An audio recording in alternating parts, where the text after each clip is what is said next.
Good day, Smaw class. Welcome to Learning TV. Today, we will discuss the steps and procedures on how to weld carbon steel plate in single pass fillet weld in flat position or 1F. I am Sir Sig, your teacher to help you increase and sharpen your knowledge in welding. Because in welding, there is a future. Let me first present to you our learning objectives. After the lesson, the learners should be able to determine the steps and procedures in welding carbon steel plate in flat position, perform stringer or layered beads in accordance with welding standards, and appreciate the significance of welding in all metalworks through application.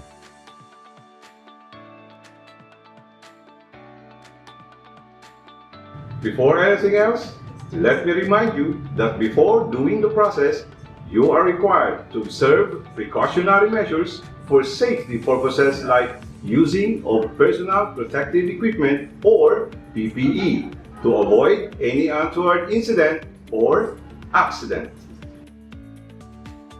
These are the PPEs that we will be using in welding. We have welding mask, welding gloves or safety gloves, leather apron, and safety shoes.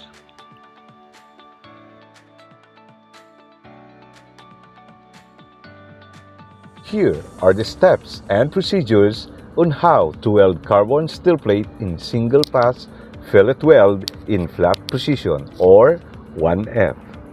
So now, let's start. First, prepare the metal for welding. Use 2 pieces of mild steel plate 3/8 thick and a length of 6 inches. Remove all the rust and slag in the surface of the steel plate using steel brush to make sure it is clean.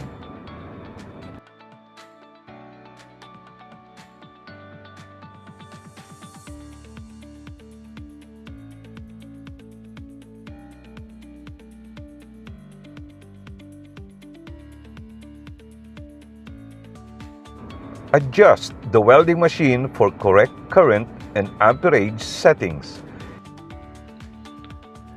The welding current or amperage of 90 to 130 in this type of electrode is essential to produce welds with good appearance and the required strength characteristics.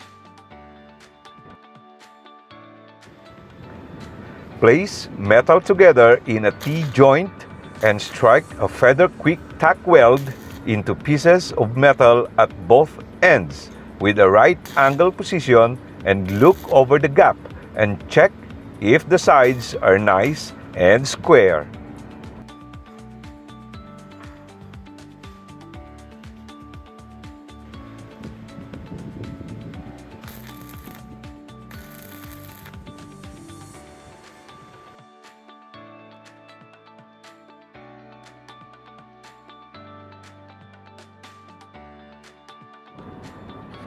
Place the metal plates in a flat position using a machinist's vise or welding positioner.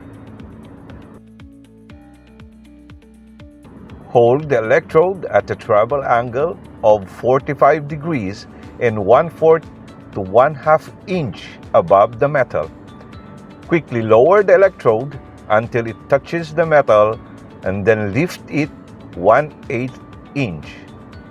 Maintain the distance of the electrode to the base metal until you finish the weld. Strike high arc length to hit plates. Then move to end and weld plates with E6013 electrode in a single pass deposit using a stringer bead. In this process, it is recommended for you to use a solar type welding mask or helmet for a darker vision to protect your eyes, face, and neck from flash burn, sparks, infrared and ultraviolet light, and intense heat. chip slag, and brush weld clean.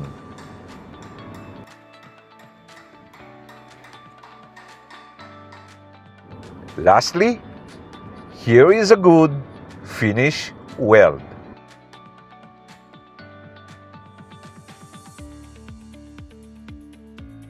These are the steps and procedures you should follow in welding steel plate in 1F. But before we proceed in actual welding, let us have a short quiz. First question. What do you think is the required distance of the electrode to the base metal during the welding process? Very good. You got it right. The answer is 1/8 of an inch. What is the recommended amperage setting for E6013 electrode when welding? That's right. Very well said. It is 90 to 130 amperes. And the third and last question, how would you appreciate welding in your daily lives? Correct. We know that welding is an essential component of many industries. Without this form of metalwork, so many things, including houses and buildings, gates and fences, small kitchen appliances, vehicles, and even space travel would not exist.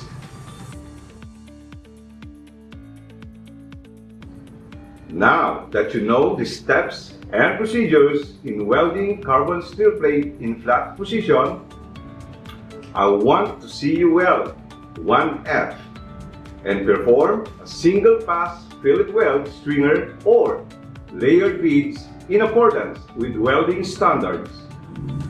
So I hope you are now ready to prepare your worksheets and execute welding right away. For our next topic, prepare yourselves to weld carbon steel plate in horizontal position or 2F. Until our next episode, again, I am Sir C, your teacher in shielded metal arc welding. See you next time!